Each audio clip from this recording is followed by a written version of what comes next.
Hello everyone, welcome to another day of the challenge. Again, I'll be speaking on few topics today. So, first phrase for today is should celebrities are already done? Not already done. Should the wealthy pay significant taxes? Is social media a human right?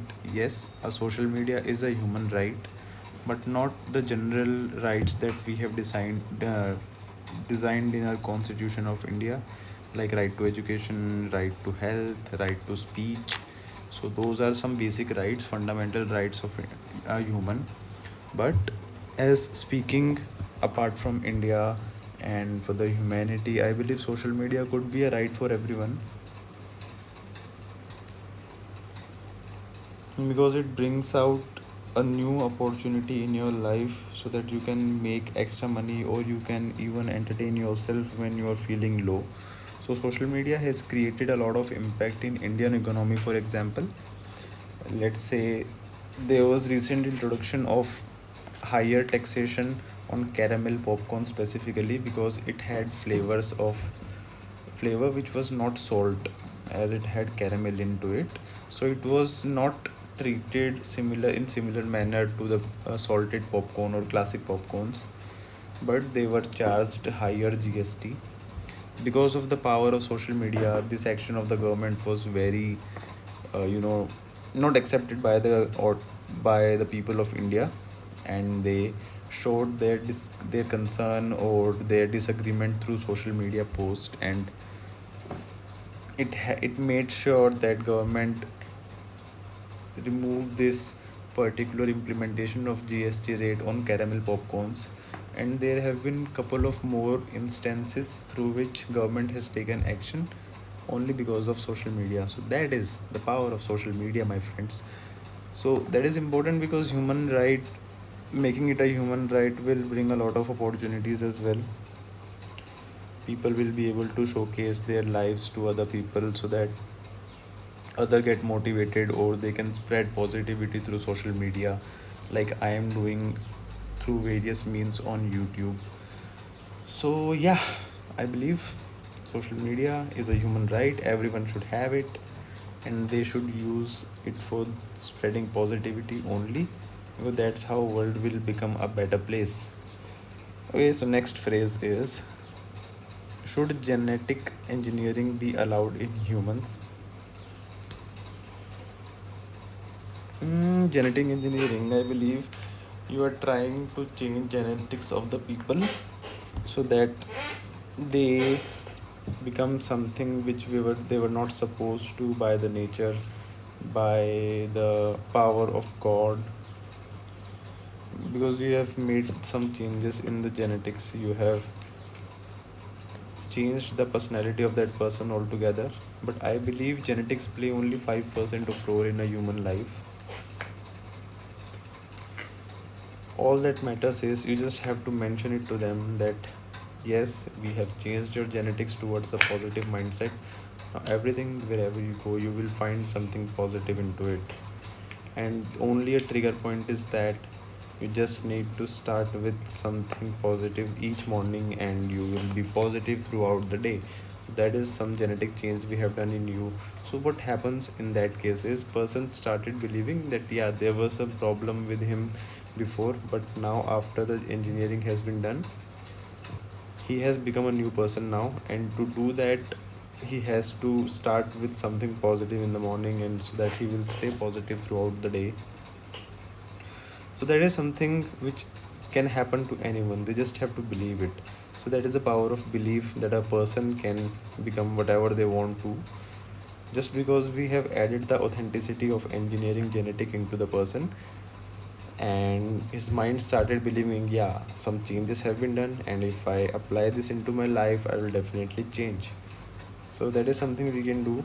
It is not lying, it is just changing people's behavior in a positive direction without changing anything in genetics. So that could be done. It is not genetics, it is what you hear, what you see around you, that all matters. Okay, so I'll move on to the next topic now. Should countries have open borders? I think I have talked on this topic before, but yeah, let's pick it up again because it has been a lot of days now. So last time when I talked about this topic, I mentioned the view that they should not have borders that would avoid fights and all. But let's take another instance today. I'll simply say that they should have borders closed and not open borders. The borders were introduced to create partition between nations of different ideologies or different way of handling things. A particular nation would be wanting to make their people controlled by the military rule, and another nation would want their people to be controlled by democracy. So that's where the difference comes in. People who are living in a democratic country will have right to vote and will have a lot of rights in their pocket which they can implement whenever they want to, as compared to other nations which are not democratic and which are controlled by a single communist party or military rule.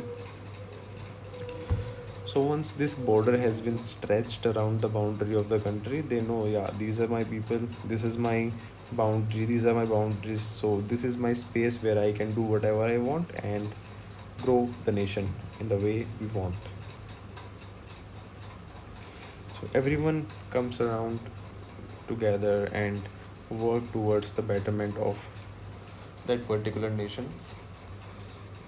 They get united by singing rhymes and playing national anthem, which makes them believe that they are part of some part bigger group which is carrying them with themselves with the same belief and ideologies and a lot of opportunities within this area. So yeah, I believe that is all from this topic. Let's move on to the next one.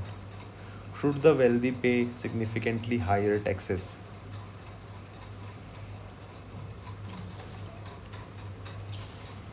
I think I just talked about this on this topic yesterday. I don't want to pick it up again. Is homeschooling better than traditional schooling? I believe, see, I have done traditional schooling and home schooling. I haven't done it, but yeah, I was studying through online sources. So what traditional schooling does is that they create an atmosphere for everyone in the school. I believe, see, first let me put my points straight.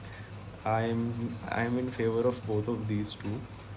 Just that I like some points of from homeschooling and some points from traditional schooling. So let's pick it up one by one. First, I'll take traditional schooling.